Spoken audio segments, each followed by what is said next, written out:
Thanks for listening. If you'd like to schedule a one-on-one coaching with Dr. Lodhi, please visit drsadaf.com. I am an American board certified OBGYN, a mom, a Muslim, and I'm talking about sex. This is the Muslim Sex Podcast.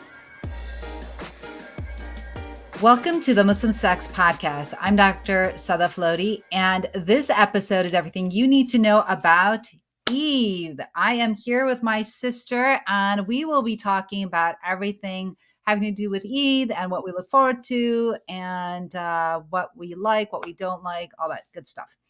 But before we get into it, well, you know what? I don't need to do that because we're not talking about anything medical. We are talking about fun stuff today. We're just talking about Eid. So, Rav, tell me, Eid is coming up. And so for those people that may not be aware, or the viewers and listeners that are watching, we are approaching the end of Ramadan. So this is the 9th month of the Muslim calendar, and we fast from basically dawn until sunset every day for 30 days. And so it just varies where you are in terms of the length of time that you're fasting. For people that are in like the northern part of the world, the northern hemisphere, the days are very, very long. And but I don't know, Raf, how long is it for you? How many hours do you guys have? I'm just double checking. Yeah. So our sunset time for today is 7:51. Okay. But we can eat at 7:51, inshallah. Oh, okay. Yeah. Ours is around like 7:30. I don't know. So it was 7:37 yesterday. So it's, 7:38 or something like that. That's so maybe like hard. You get to eat 20 minutes before we do. Yeah. So we're 20 minutes, I think, because we're further east than you guys are. But yeah, so for those that don't know, we fast, and so now we're approaching the end of the 30 days, and these last 10 days are very, very important for us, and specifically the odd numbered nights. We believe in something called the night of power, where people will stay up all night and they will pray. And that's the night that it's believed that the Quran was revealed during one of those nights. And that it's also a night where where sins are forgiven, and you ask for the decree, like basically what's meant to happen is also written, and then the angels carry that out. And that's also the night where supplications, so du'as, as we call them, are accepted. So a lot of people will stay up throughout the night. A lot of people will stand up and worship for prolonged periods of time. And all that happens on usually the odd number nights. It's the 21st, the 23rd, the 25th, the 27th, or the 29th. Most people tend to believe it's the 27th night. That is the night of power, but we don't know. It could be any of those nights. So how about you, Raf? What did your community out there? What did you guys do? The last night was the 27th night. Yeah. So last night we were at the local masjid here. They finished the Quran, so we were there pretty late, and then they finished the Quran in the Tarawih, and then so they did a long dua after that, and then after that they had snacks in the hall downstairs in the masjid. So it was really nice. Really, it was. For us personally, the whole family went, and this is the first time since COVID, like the whole family was able to go, because we would, like, either Asghar would go or I would go. Mostly he would go because the kids were still young. We were kind of scared. So, but it was really nice. Alhamdulillah, it was really, really nice. And then the new masjid is, mashallah, beautiful. It has like a Turkish influence design and everything. So it's really nice. Mm-hmm. That's great. Yeah, we actually split up. So, like Riz and my older son, they went to a different masjid, and then me and the younger boys went to a different one, because one is closer to our house, but I like just kind of like the prayers at this other place. So anyways, yeah, but same thing. We stayed up pretty late, and they finished the Quran. And so that's another thing for viewers and listeners that may be just kind of listening, just to kind of learn. A lot of times they will finish the Quran. So during this month of Ramadan, we read a chapter of the Quran every single night, and during these nightly prayers that we call Tarawih.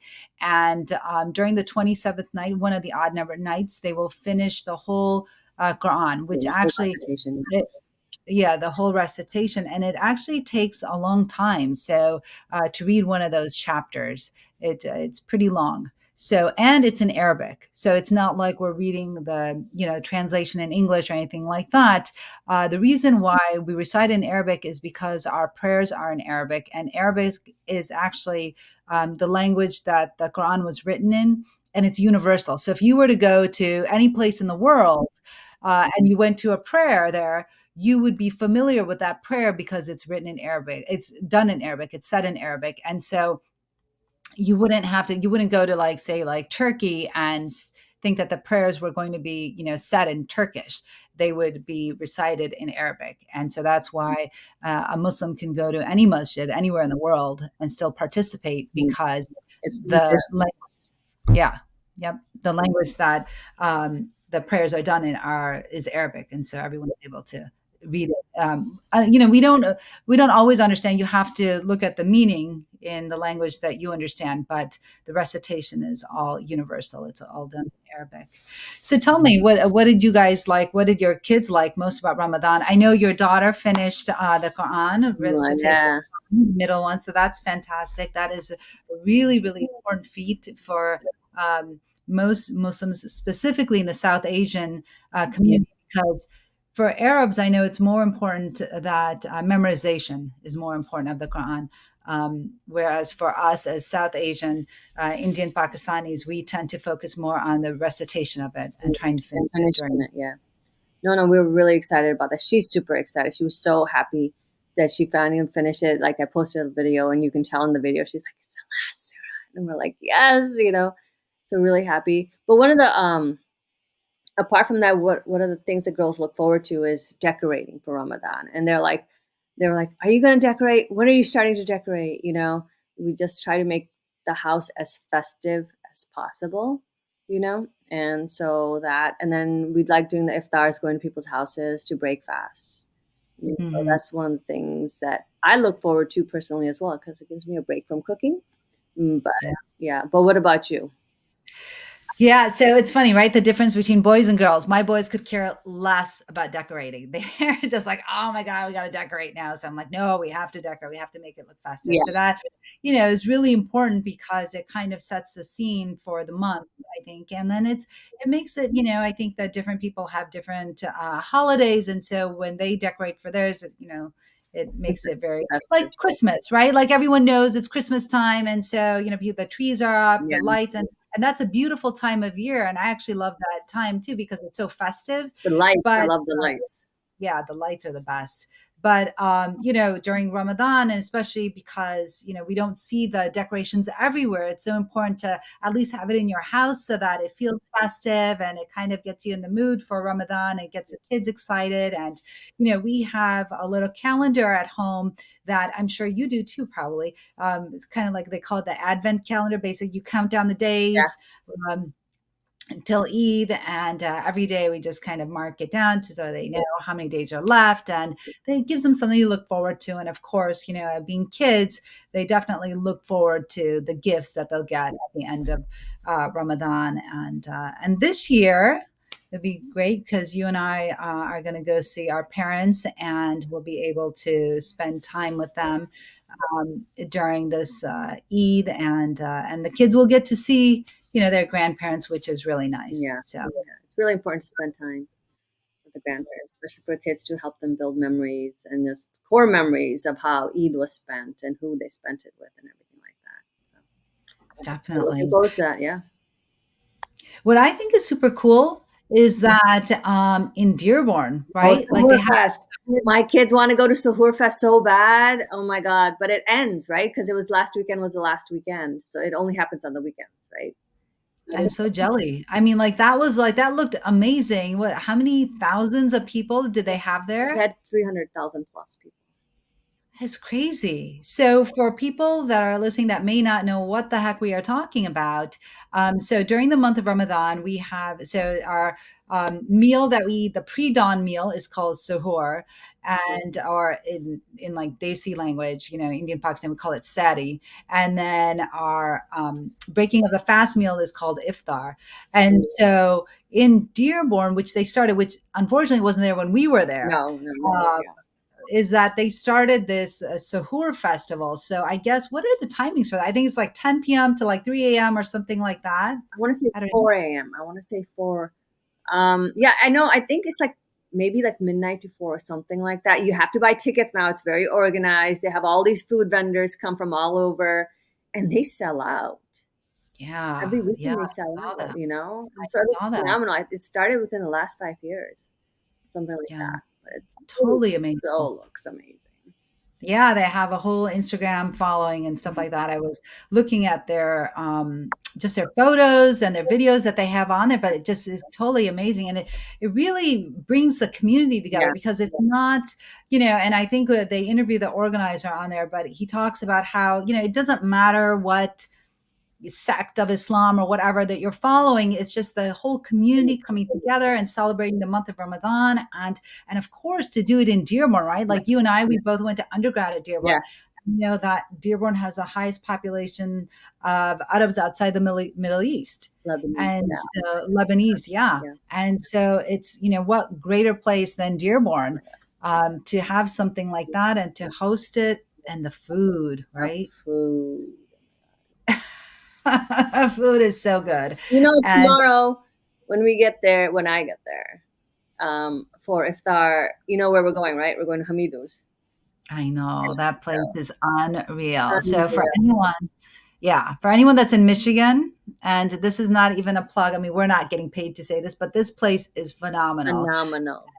And the Phenomenal. food there is just unreal. And it's a tiny place, right? But it's like always packed and just so, so good. Yeah, It is like consistent. the Yeah, we can't be talking about food right now. We're fasting. I know because they're both Yeah. fasting, but it is so good and so delicious, and just yeah, very nice. Another And family tradition that my husband looks forward to during Ramzan is I make pakore, which are oh veggie yes, fritters, like for non-Indo packs. It's veggie fritters, and oh my god, I love making them. I mean, it's very time consuming, but just eating a pakora at iftar, like after you have the piece of date, after of course, I love ruafza with milk, not water. Controversy, people, controversy. But eating a pakora with chutney, oh my god. yeah, yeah, those pakora are good. I can't say that I ate any actually this Ramadan. But we actually for our house, what we always have to have fruit Yeah, chaat. So fruit I always chaat make the for fruit sure. chaat. Fruit chaat Yeah, is a remember? staple, and for me personally, ruafza is a staple, and pakora and samosa.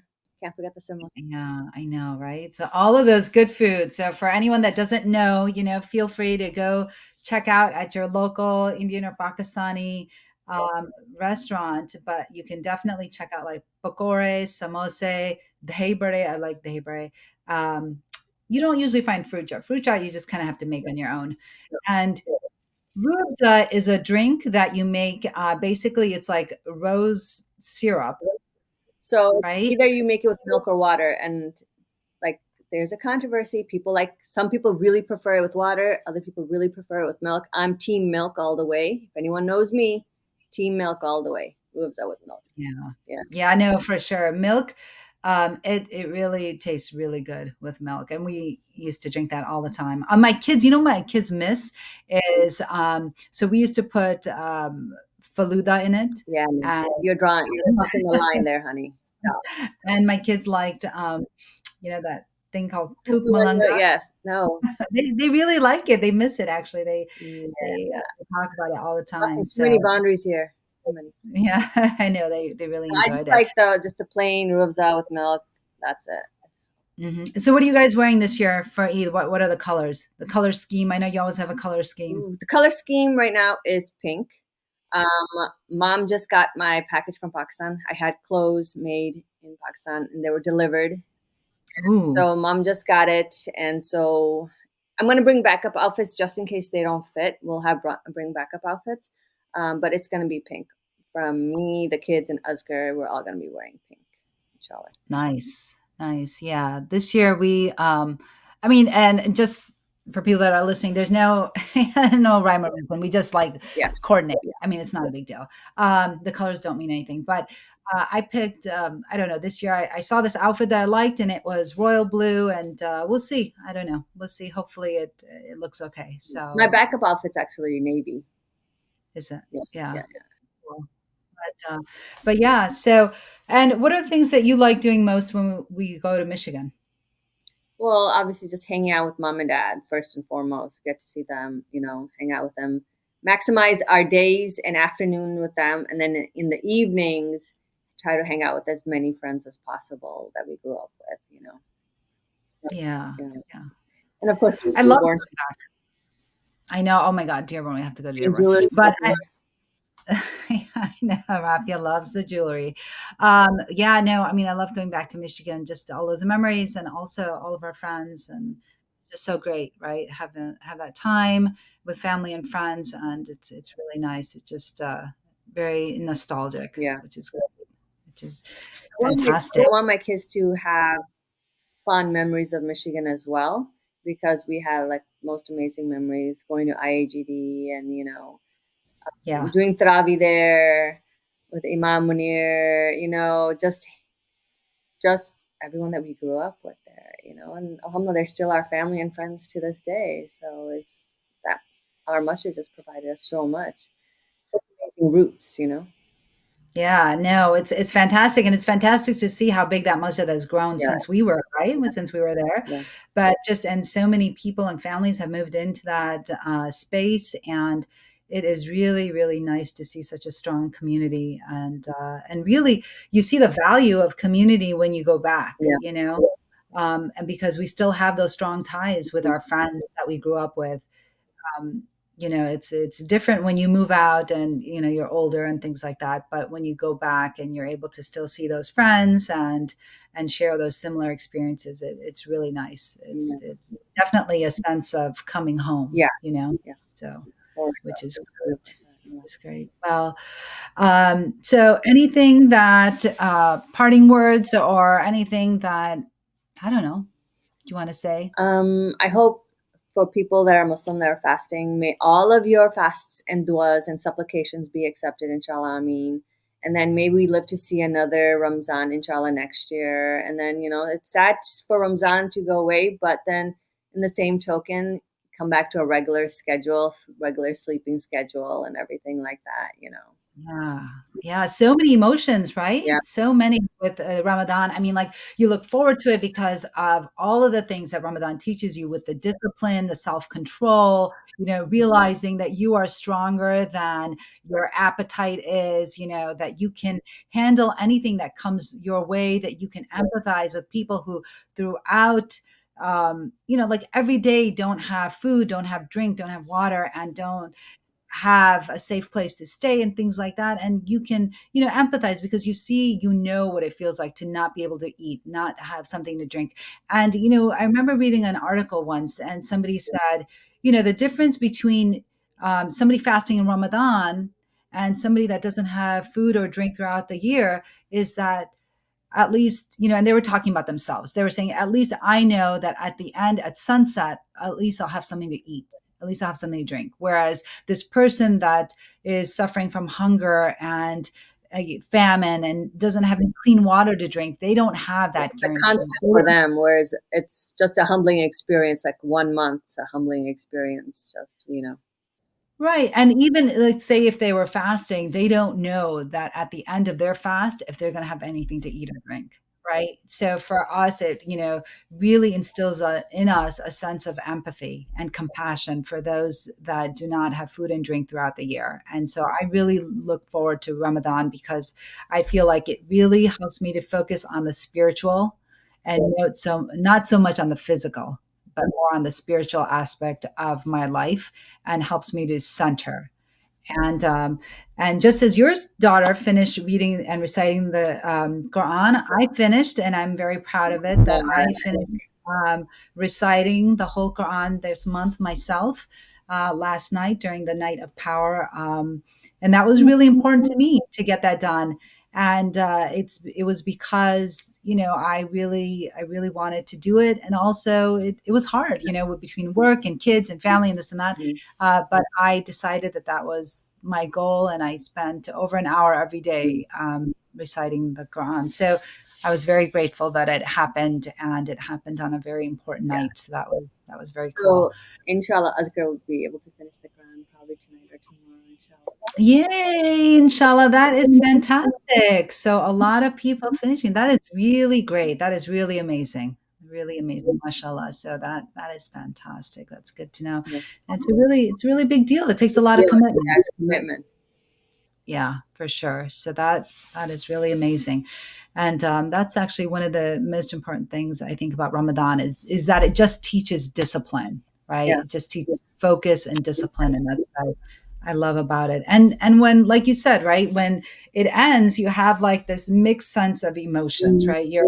You're sad that it's leaving, but you're also happy that you can go back to your regular schedule, that you can, schedule things, and um, that you can go on more of a regular sleep schedule. The sleep, I think, Sleep is like is the the toughest, hardest part. right? Yeah. Going to sleep, waking up, and then trying to go back to sleep, and then waking back up because kids have school. You have to get Yeah. them there on time. We may have been tardy a few times this month. Yeah, yeah, yeah. No, We bounced it's tough. Yeah, that sleep schedule is really tough when you get up for that pre-dawn meal and you're up at like whatever time. Like for us, it's at 4 a.m. Yeah. and then you go back to sleep and it's even before 5, and then you get up again for work, whatever. You have to get up, before 7. It just it's a little tough, but it's okay. It's temporary, Yeah, but it's a month, so it's still yeah. So great, awesome. Well, thanks for coming on, no. sis. Well, I haven't done a podcast in a while, so very nice to have you come back on. And so for anyone that and for everyone that is listening, Eid Mubarak to you and to your family. And like just as my sister said, may God accept your fasts and your prayers and everything that you've done. And for anyone that is listening that is just learning about Eid, I hope this was helpful to you, just so that you can learn what your Muslim colleagues may be going through and what they're expecting and what they anticipate, and what to say to them on their holiday. And that would be Eid Mubarak. So Eid Mubarak to everyone. So we are done here, and it's been real and really intimate. And remember that we didn't give any medical advice at all, none. We just had fun this time around. So until next time, this is the Muslim Sex Podcast. Please be so kind to leave a review for the Muslim Sex Podcast. 5 stars are always welcome, and I would greatly appreciate it. And until next time, this is the Muslim Sex Podcast.